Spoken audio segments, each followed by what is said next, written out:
সকল রাজনৈতিক দল কিন্তু তাদের মধ্যে আলাপ আলোচনা করছে। কেউ কারো হুম, মুখ দেখাদেখি বন্ধ ওই জায়গায় কিন্তু নেই। যে যতই যার বিরোধিতা করুক যে দেখেন রাজনৈতিক দলগুলো সবার নিজস্ব এজেন্ডা আছে, তার নিজের রাজনীতি আছে, তার নিজের কিছু জনসমর্থন আছে, তার নিজের ভোট ব্যাংক আছে। তো সেই ভোট ব্যাংক অনুযায়ী সেটা মাথায় রেখেই কিন্তু সে তার রাজনৈতিক কর্মসূচি, রাজনৈতিক এজেন্ডা, রাজনৈতিক ইশতেহার সাজায়। প্রধান উপদেষ্টা তিনটি দলের সাথে বৈঠক করলেন। অন্য দুটি দলের ব্যাপারে আমি আপনার কাছে প্রশ্ন করে কোনো লাভ নেই। কিন্তু আপনার দলের কথাই যদি আমি শুনতে চাই, আমরা তো মিডিয়াতে যেরকমটা আসলো সেটুকুই শুধু জানি যে দলগুলো কি বলেছে। আপনাদের দল থেকে কি, কি বলা হয়েছে সেটা আমরা শুনেছি। সেখানে জাতীয় পার্টি নিষিদ্ধের কথা বলা হয়েছে, পরিষদ নির্বাচনের কথা বলা হয়েছে। আসলে এই বৈঠকের উদ্দেশ্যটা কি ছিল? না, আমার যেটা জানতে মনে হয় পেরেছেন? যে আপনার যেহেতু একটা রিউমারের কথা উঠেছে এবং দেশ জুড়ে নানান অস্থিরতা দেখা দিয়েছে এবং বিশ্ববিদ্যালয়গুলোতে অস্থিরতা দেখা দিয়েছে, সেই ক্ষেত্রে আমার মনে হয় যে প্রধান উপদেষ্টার তরফ থেকে সকল রাজনৈতিক দলগুলোকে আমন্ত্রণ জানিয়ে ঐক্যের জায়গাটায় দেখানোর একটা উদ্দেশ্য হয়তো ছিল সেখানে, যে এখনো গণ অভ্যুত্থানের শক্তিগুলো এক রয়েছে, তারা সরকারের সাথে রয়েছে, সরকারের প্রতি তাদের সমর্থন রয়েছে, এটি হয়তো দেখানোই সরকারের একটা উদ্দেশ্য ছিল। আর আমাদের দলের পক্ষ থেকে আমরা যেটি করেছি সেটা হচ্ছে আমাদের যে দাবিগুলো ছিল সংস্কার নিয়ে, নির্বাচনের আগে সংস্কারের যে দাবি, আমাদের আগের দাবি, সেটাই আমরা আবার সেখানে আমরা বলেছি বলছি। এবং সেই সাথে সরকারকে যাতে সুষ্ঠুভাবে একটা প্রক্রিয়ার মধ্য দিয়ে নির্বাচন পর্যন্ত যেতে পারে, তার জন্য যেই সকল সংস্কারগুলো করা অতীব জরুরি সেগুলো যাতে এগুলোর সরকার কথা খুব উল্লেখ দৃঢ়তার করেছেন। সাথে করতে পারে, সেটি আমরা বলেছি। ওকে। কিন্তু আপনি যেটা বললেন যে সরকার এই সময়টাতে আসলে দেখাতে চেয়েছে যে গণঅভ্যুত্থানের শক্তির মধ্যে যে ঐক্য আছে। আসলে কি দেখাতে পারল সরকার?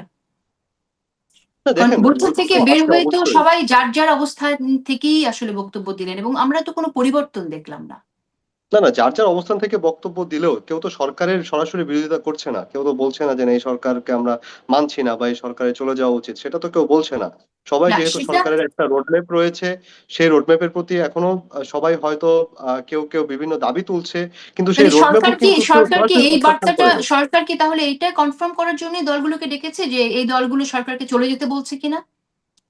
না, না, না, না। দেখুন, এর আগেও যখন বিভিন্ন ক্রাইসিস মোমেন্ট তৈরি হয়েছে, আপনি দেখবেন গত ১ বছরেই সরকারের সময় যখনই বিভিন্ন ক্রাইসিস মোমেন্ট তৈরি হয়েছে, সরকার কিন্তু এই দলগুলোকে ডেকেছে, তাদের সাথে কথা বলেছে এবং এই ঐক্যের জায়গাটাই আসলে নিশ্চিত করার চেষ্টা করেছে এবং সেই জিনিসটাই দেখানোর চেষ্টা করেছে। এটা এমন না যে ওকে। চলে যেতে বলার তাহলে কথা না। তাহলে তাহলে সাধারণ মানুষের যে চিন্তা সেই জায়গা থেকে যদি বলি সেটা হচ্ছে সাধারণ মানুষের এক ধরনের অনুমান বা বিশ্লেষকদের এক ধরনের অনুমান যে এখানে আসলে নির্বাচনের আগে দলগুলোর মধ্যে যে অনৈক্য সেই জায়গা থেকেই আসলে প্রধান উপদেষ্টা বসেছেন, তিনটি দলের সাথে বসেছেন। কিন্তু সেই জায়গায় কোনো ঐক্যে কি আসলে পৌঁছানো গেল? কারণ আমরা তো দেখলাম যে কোনো দলই কোনো ছাড় দিচ্ছে না। তাহলে কি না, এই আমার প্রধান মনে হয় উপদেষ্টার মিটিং গুলোর আউটকামটা কি হলো? এই কয়েকটি মিটিং এর আউটকাম কি হলো আসলে? না, কয়েকটা মিটিং এর আউটকাম বলতে যেমন আজকে কিন্তু একটি সর্বদলীয় বৈঠক হয়েছে, অনুষ্ঠিত হয়েছে, হ্যাঁ? গণ অধিকার পরিষদের কার্যালয়ে। এগুলো কিন্তু একটা ভালো লক্ষণ এবং আমি মনে করি যে এই গণ অভ্যুত্থান পরবর্তী যে সময়টা, এই সময়টায় সকল রাজনৈতিক দল কিন্তু তাদের মধ্যে আলাপ আলোচনা করছে। কেউ কারো হুম, মুখ দেখাদেখি বন্ধ ওই জায়গায় কিন্তু নেই। যে যতই যার বিরোধিতা করুক যে দেখেন রাজনৈতিক দলগুলো সবার নিজস্ব এজেন্ডা আছে, তার নিজের রাজনীতি আছে, তার নিজের কিছু জনসমর্থন আছে, তার নিজের ভোট ব্যাংক আছে। তো সেই ভোট ব্যাংক অনুযায়ী সেটা মাথায় রেখেই কিন্তু সে তার রাজনৈতিক কর্মসূচি, রাজনৈতিক এজেন্ডা, রাজনৈতিক ইশতেহার সাজায়। সেই জায়গাটায় প্রত্যেকের রাজনৈতিক ভিন্নতা থাকবে, মতপার্থক্য থাকবে।